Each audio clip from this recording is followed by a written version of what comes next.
There was a version of you before this relationship. A man with opinions he stated without apology, with interests that were entirely his own, with a way of spending time that was not negotiated or justified or quietly abandoned to avoid friction. A man who knew, without having to think about it, what he liked and what he did not like, and what mattered to him and what did not. You can remember that version, vaguely sometimes, from a distance, like a photograph of someone you used to know well. And then something happened. Not dramatically, not in a single moment you can point to. Gradually, over the months and years of the relationship, that version contracted. You started adjusting, just a little at first, reasonable adjustments, accommodations, the normal give and take of two people building a shared life. But the adjustments kept coming, and each one was small enough to justify, and none of them individually seemed like much, but accumulated over time, they added up to something significant. They added up to a man who had edited himself so thoroughly in the service of keeping the peace that the original version was barely audible anymore. And one day you looked up, inside a life that looked correct from the outside, inside a relationship that other people described as good, and you did not fully recognize the man looking back from the mirror. This is the psychology of men who disappear inside their own relationships, and it is one of the least discussed and most consequential patterns in men's relational lives, not because it is dramatic, because it is not dramatic, because it happens slowly, quietly, through 1,000 small acts of accommodation that each felt like the right thing to do, until they became something else entirely, until they became the architecture of a life that fits the relationship and no longer fits the man inside it.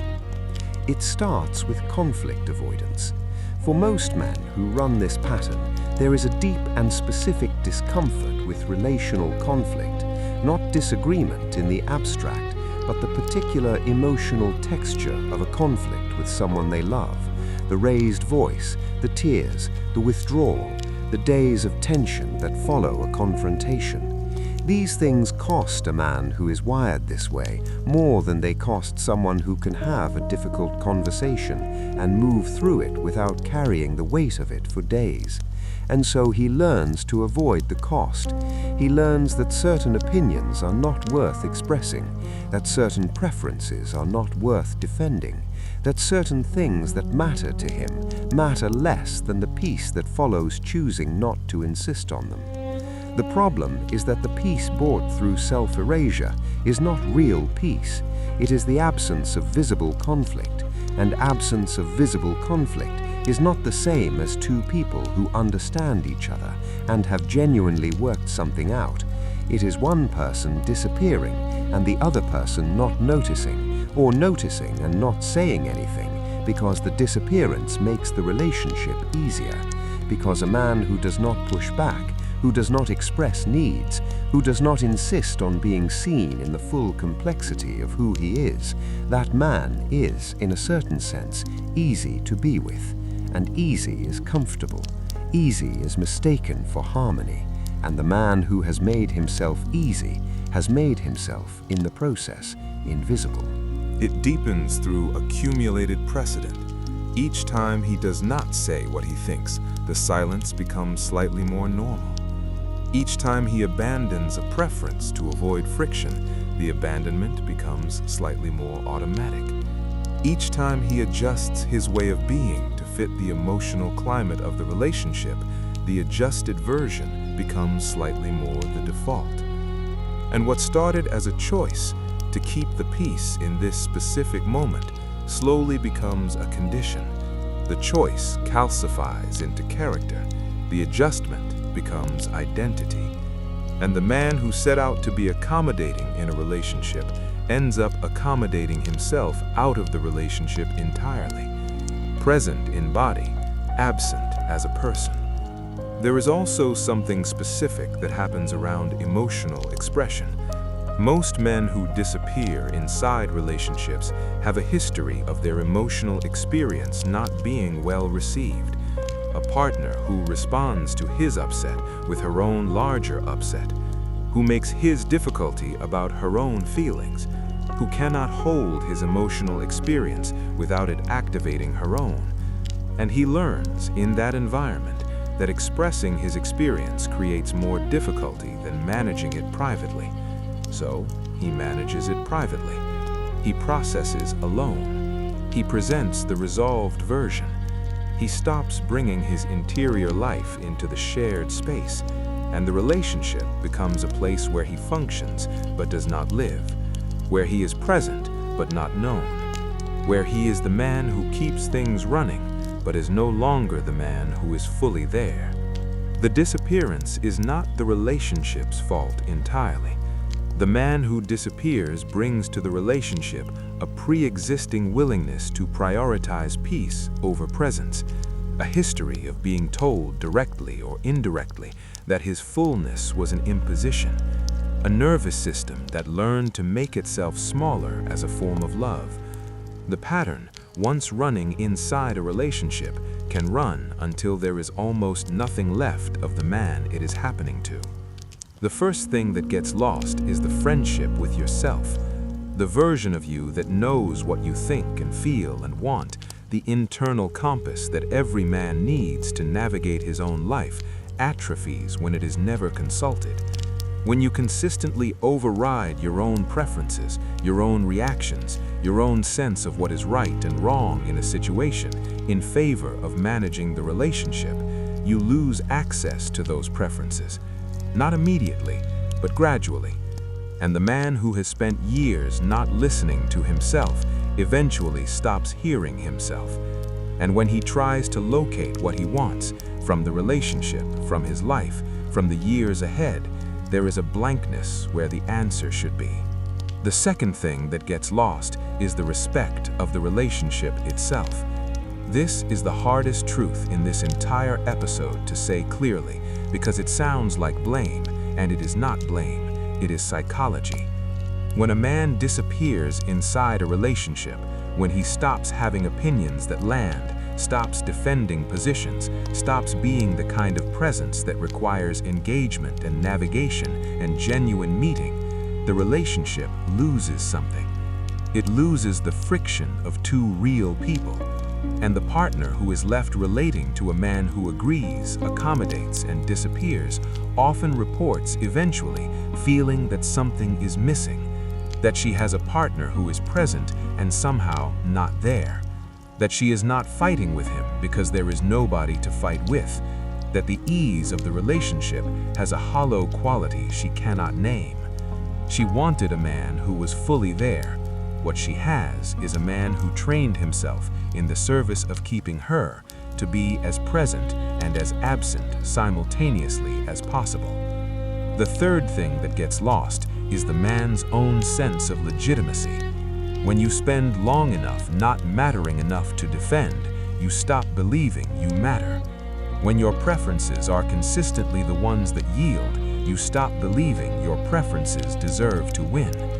When you are always the one who adjusts, you internalize the position that adjustment is your correct role, and you carry that into every future context, into work, into friendships, into the relationship itself, as a settled belief about your own weight in the world, which is the weight of a man who has been erasing himself so long that the erasure has become the self. Think about who you were before this relationship, not the perfect version, the real version. What did you care about that you no longer make time for? What opinions did you hold that you no longer express? What did you do with your time that has been quietly retired? What version of yourself existed in the years before the accommodation began that no longer shows up reliably in your own life? Not as a list of grievances, as an honest inventory of what has contracted. And think about the last time you disagreed and held the disagreement.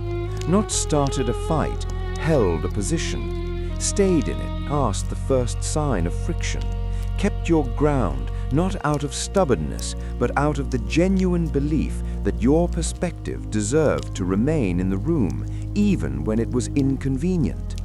When did that happen last? How often does it happen?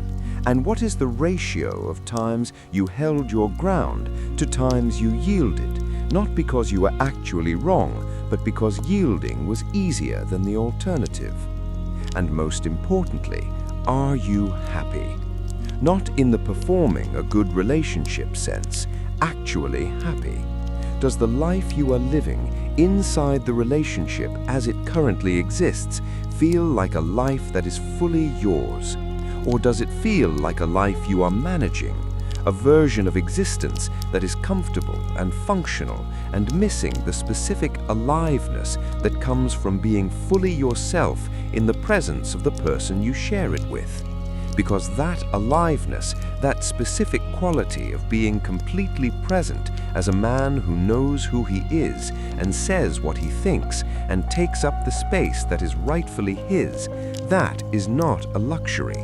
That is the foundation of any relationship worth having.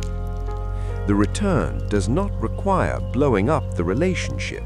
That is the fear that asserting yourself after years of not will destroy what has been built. Sometimes that fear is partly correct. There are relationships that were built on a man's disappearance and cannot survive his return. That is painful and real and worth knowing. But most relationships, most genuine partnerships where real care exists on both sides, are not built on the disappearance. They have accommodated it, and they can accommodate the return if the return is handled with clarity rather than explosion. Clarity means starting small, not the accumulated resentment delivered in a single conversation. One preference stated and held. One opinion expressed and not immediately softened.